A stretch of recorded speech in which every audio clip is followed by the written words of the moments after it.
Okay, the next step's to put the belt drive pulley onto the bottom of the motor, and this is the packaging that the motor comes in. It's got there the tail rotor blade holders. I'm not sure what that bit is. I think it's part of the cyclic, but anyway, that's the next job. Take the motor out of here and install this bottom ring assembly. Okay, in the last section that I've built, I put the motor together, mounted it onto the mount, put the servo cyclic frame on, and the belt pulley on the bottom. Basically the belt pulley goes together.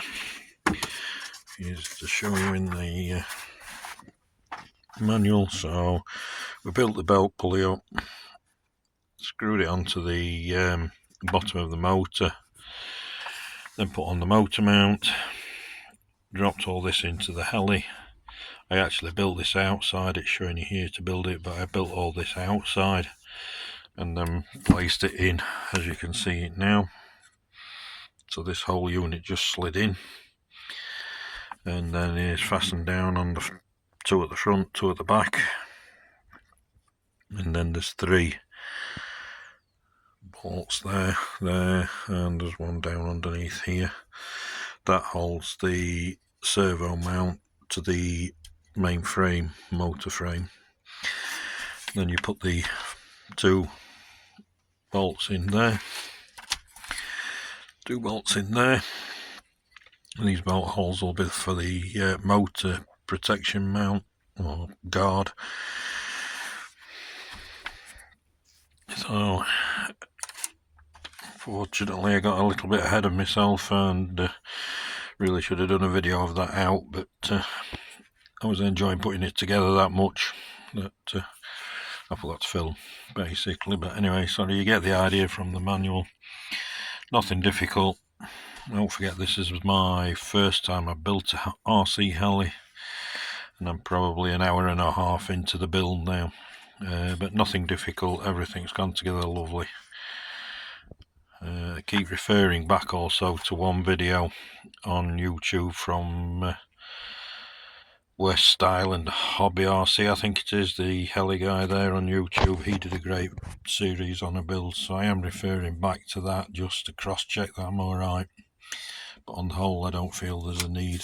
I think this is it's coming together lovely. Next part I've just completed is the anti-rotation bracket. So the bracket is here, round, you screw this to here, and it also includes them fastening the canopy frame holders on. Also in this stage I've installed the this plate here, which I believe will be for either the receiver or the flybarless system. Okay, that's the next stage of the build completed, which is 2.5. So this is the anti-rotation brackets, swash plate cover, and then the skids. So basically this you saw a minute ago, so it's this part which is just keeping the anti-rotation bracket in place, and then underneath there's I've installed this bracket here, which then you can fasten the skids onto. So it's those 2 bolts here, same on the other side too, that holds the bracket in place. This cross member here, and then 2 screws to put the skids in. On the front one it's exactly the same, except you put the carbon fibre plate, and what that is so that the canopy fits between the gaps there. So she's all ready to stand up on her own. Looking very good.